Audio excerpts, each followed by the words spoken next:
Hello and welcome to Arklow Golf Club. Now, I know what you're thinking. You're thinking, this is an Irish links. It's got coastline, it's got sea, it's got views. Why is he standing in front of a clubhouse wall? Exactly.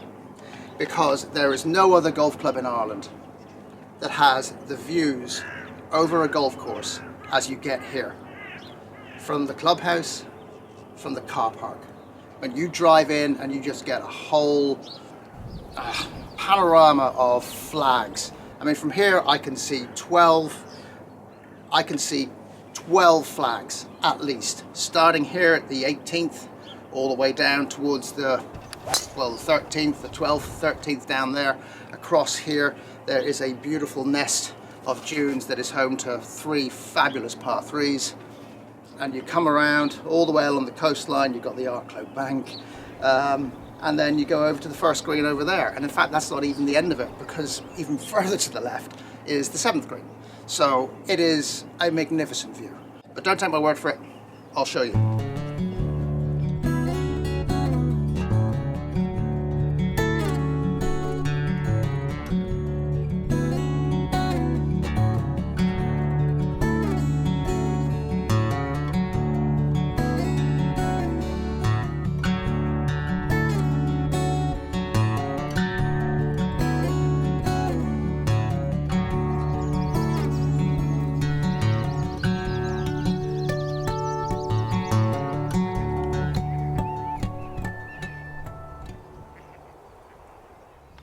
I'm not going to show the golf course in its entirety.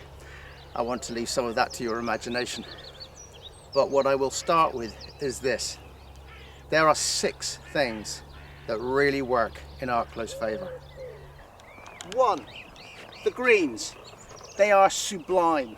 They are sensational, and any other S-word superlative that you can think of. They are Arklow's greatest asset. It's from their speed, from their shape. They're hugely entertaining to putt on. In several places you have bunkers that push in from the sides and underneath, so they give real shoulders to the sides of the greens that sweep across the surfaces.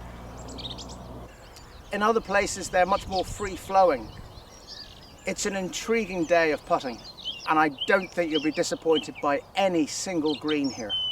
This is the 14th green. It's not something you see much anymore. It's an original green site, and that obviously all helps to it, no doubt. But the whole point of this is that it actually slopes from front to back. And it's more than that, because it has a little knuckle at the front right, which is just about here. You can just see the shadow. You got the pin at the back right today. Now that makes for a really difficult shot. Because if you land on this knuckle and you land on it perfectly on the top flat bit, the ball's just going to speed on down the back. If you land beyond the knuckle, you land on the downslope, you're going to speed on down the back. So it's a really tricky proposition to figure out just exactly where to play your ball. But I just love the fact that you have this green that you simply don't get much anymore on a golf course. 2, the par 3s, all 5 of them. They measure from 127 to 179 yards. That's a really nice range of distances. And you have the added bonus that 4 of those par 3s come in a stretch of 7 holes between the 7th and the 13th. It's a really, really nice bunch of holes in the middle of your round. Really adds to the excitement. Picking your favourite is actually going to be surprisingly tricky. They're all good. The 11th is peachy attractive. I mean, it's just a beautiful hole to look at. And then there's here on the 3rd. This is my favourite. There are slight shades of the dell. Please don't shout at me. There are slight shades. I mean, you can see there are 2 dunes, one coming in from the left, one coming in from the right, hiding some of the putting surface. I appreciate at the dell it's much more, you see far less. But here you have the added difficulty of a tier running through the middle of the green, from the front to the back. You have a bunker on the left, just hidden, and on the right, just hidden. You can just get a glimpse of them, so you know how difficult it's going to be.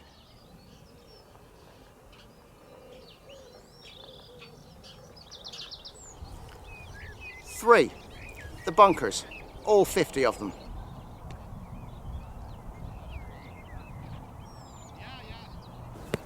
The bunkering at Arklow is fabulous. If I was to use a word, I'd say it was mischievous. It's certainly cheeky in places and not somewhere you want to be, but the sand is like silk. It's absolutely glorious to play out of. 4, the fairways. Just look at the ripples. It's absolutely beautiful, classic links terrain.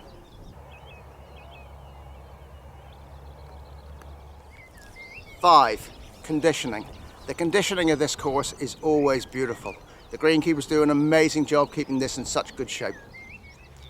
And finally 6, great holes. There's a really sweet bunch of them. Here's a quick tour around the front 9.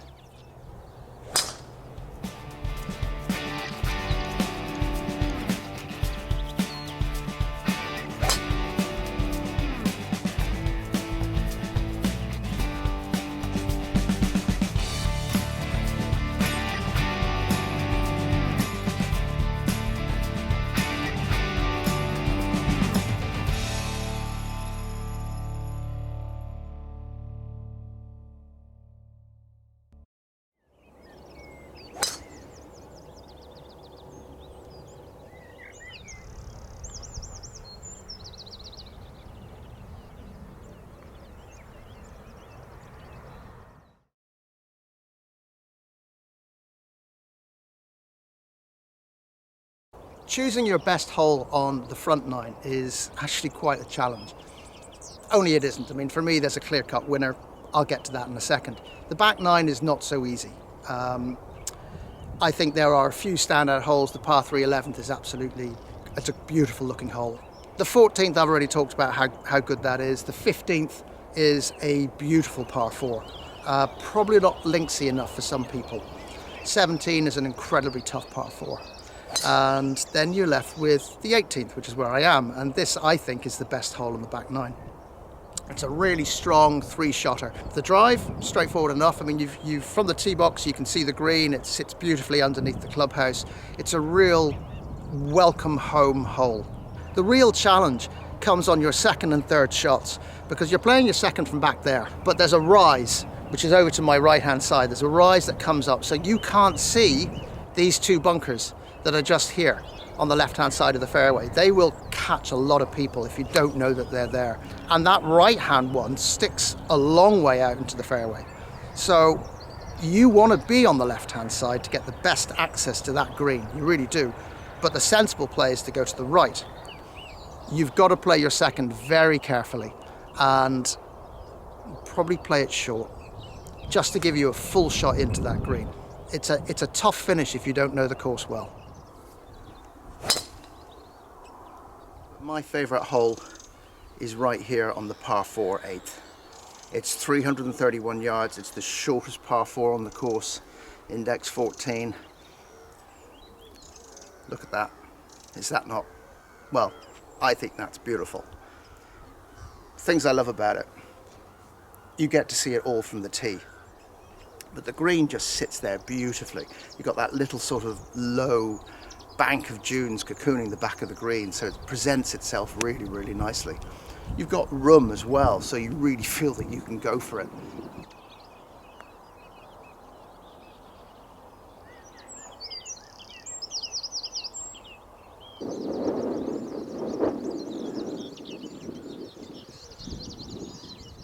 Arklow is a par 70 or a par 72 from the red tees, but never think that it's easy because it lacks a little length. The greens here will make a fool of you, and it's a links, so nothing comes easy. And the greens are 3 putts waiting to happen. The challenges, well, finding fairways is, I don't want to say it's easy enough, but that's not the key challenge. Ultimately, your day is going to be defined with your approach shots and how you tackle the greens, whether you can find the putting surfaces or whether you're going to find yourself sliding off the banks and the shoulders that actually lend those greens those shapes. For me, the par 4 6th is the toughest hole here. It is only 387 yards, which means it's considerably shorter than the other 3 holes rated more difficult. It's called out of sight, and that gives you an idea as to why it's so tricky. Now, On the video, if you can see over here, this is the clubhouse, and then there's another house there. So between those two and down behind the dunes is the green. So it's a dogleg from left to right. The tricky bit are the stout dunes. There are two stout dunes that come in left and right. So there's a gateway between them that you have to play between. I mean, it's a big enough gap. It's not like you're tight, but because of the distance, it's about 220, 240 yards to get to the dunes. So if your ball's running out and you're slightly off line, you're slightly right, you're slightly left, you are suddenly behind a dune, completely blind to the green. Believe you me, you cannot play into that green if it's blind. So you have to just chip sideways or play a sensible little wedge over the top. Why do I think it's so difficult?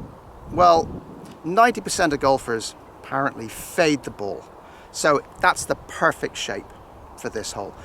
I swing the other way. It's the 21st century, people. So I really struggle to find that gap. And I typically find myself on the right-hand side, utterly blocked, utterly blind, and I have to play out sideways and sort of, hit a wedge 40, 50 yards, because you really can't attack the green from anywhere else. There are 5 bunkers around the green. The green is heavily shaped. I mean, you just can't do that from a blind position.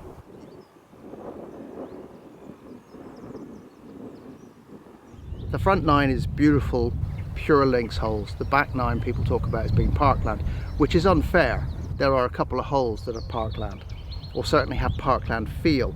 The 16th, where I am right here, par 5, you can see all these trees down the right hand side, and sort of down here in the distance you might be able to see yellow hazard stakes. There's a stream running across in front of the green. There are also a couple of ponds. There's one right here in front of the 15th green, and there's another in front of the 13th, the par 3 13th down the other end. In fairness to the golf club, there's higher land up here. The water comes off it, it's got to go somewhere. So it comes down, collects in the ponds, gets used by the club, and then the water goes on out to sea. And this 16th is actually a really good hole. It's very challenging, and it throws in a lovely splash of variety. I don't think anyone who actually would go, well, I'm not going to play it because it's got Parkland holes. I think you're missing a trick. And especially on a course like this, which is great value for money, always in good condition, has a lot of really good challenges and some of the best greens you'll ever putt on.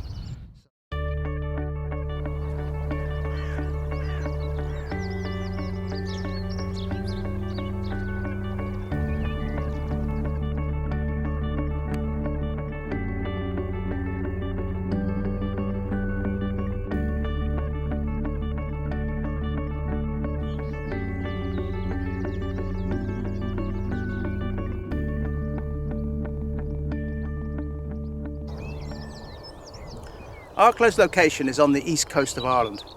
It's an hour south of Dublin, and if you want to put it in perspective in terms of a World Championship golf course, you have the European Club, which is just slightly further to the north. So it's an hour from Dublin, and makes it easy. Now, in terms of other courses in the area, you obviously have the European.